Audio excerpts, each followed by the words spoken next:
All right, this could be a very interesting matchup because both of these characters are known for their heavy projectile use. We're going to see how they zone each other out in this opening gambit right about now. Yeah, and you would, yeah. But actually, from what we've seen from Rima in his last game, though Link has the option to use projectiles, Rima is more than comfortable only using the projectiles sparingly. That's honestly the first time I've seen Rima use the bow like all day. All right, chat. I got to know who you have because obviously, how often you're going to see a matchup like this? Duck Hunt Dog versus Toon top Link. eight, Top 8. no less. Top 8, and this isn't At a just some. major. Yeah, exactly. This isn't just some local with some friends who are like, yeah, I've been really secretly practicing with Toon Link. No, no, no. This is over 1,000 people, and our top 8, our winner side top 8, is Duck Hunt Dog and Toon Link. This is beautiful, and let's not forget, Raito is kind of the Zelda cannon slayer right now. He just took out Goose's Ganon a while back, and now he's gunning for Toon Link. Yeah, exactly. Yeah, and he's gunning quite well, too. In this first stock, Raito only sitting at 31%. Now, we've seen Rima in the past capable of doing insane damage off like burst heavy combos, but having some difficulty getting in on Raito, and Raito just racking up the percent, comfortable to just continue spamming the projectiles and only getting in to get those quick grabs.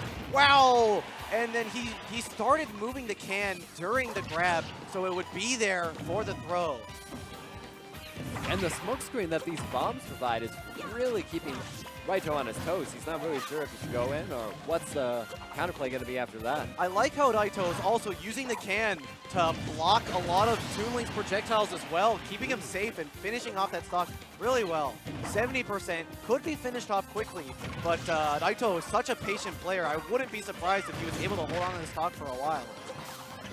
Yeah, so far, I really want my pool captain to win, but I feel like right now Raito is making much better use of his projectiles, and he has the frame advantage in terms of the can. It comes out super fast.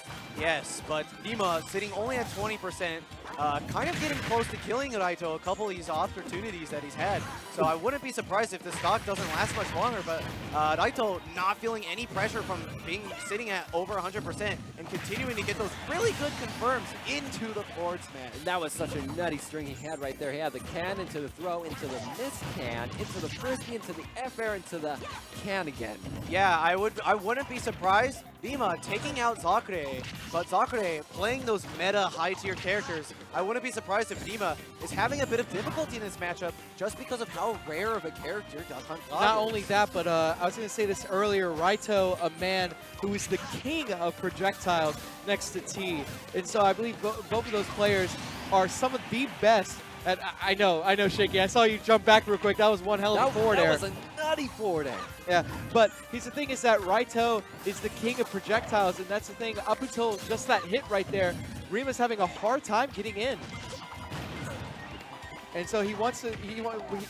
Usually Rima, a guy who like grabs a bomb, runs in, and starts his whole neutral. But Raito keeping him away. Yeah, mixing up the can with the gunman is doing a lot of work against Rima's options. He's not able to sneak any of his own projectiles in there with the can, using it as a shield and as a sword. I love it. Raito can get that consistent, forward throw to can blast. It's just wild. If you throw, you can, I guess. Rima not looking good here at almost 150% on his last stock with Raito, sitting at a comfortable 60 on stock 2. Yeah, this matchup is super interesting because both these characters have similar end games, right? So they're both going for projectile confirms into their kill moves. Yeah. However, Raito has missing been the one to confirm off the boomerang. Yeah.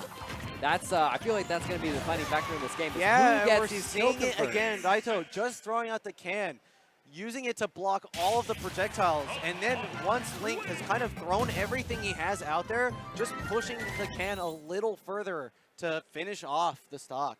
And wow, what a dominating performance. That was actually one of the most one-sided games we've seen so far today at Umebura. And I can't agree with chat more. I'm reading all right now, and Raito's combos are godlike.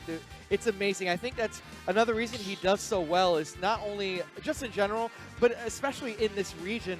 You know, this game, the meta over here in Japan, I wouldn't say it's campy heavy, but it's definitely projectile neutral heavy. Yeah. And since Raito is really able to dominate in that meta, he's able to destroy it here in Japan. And the perfect example of this is against Rima right now. All right, and we're going back for game number 2 on once Pokemon again, Stadium. a player counterpicking to a stage they lost on due to sheer comfortability. And not only that, it's Pokemon Stadium 2. Do you guys see that thing that Rima's doing on the platform where he kind of like, I don't know what he does, but he slides off the platform? Yeah, I've been noticing that. Rima maybe utilizing some not well-known Toon Link movement tech. Yo, I want to go back and watch this on YouTube when it's up later. Yeah, Rima looking better this game, but still definitely can't be said to have the lead here. Raito just so comfortable in this matchup. Yeah, Rima really landing these bombs. However, there's just too much pollution on the Oh, screen. He just wow. can't get in. Catches his jump with that can. And I know I saw it on chat earlier too that he's finishing just up with all the upper. over him with these cans.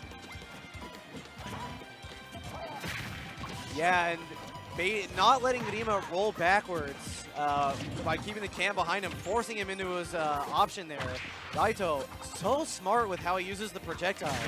He's not just spamming as you would expect, or he's really covering options with it and setting up so well. But we talk about Raito again and again, but Rima here still showing us he's a great player. I love his bomb follow-ups as well. He just did it earlier, did a bomb throw into up air.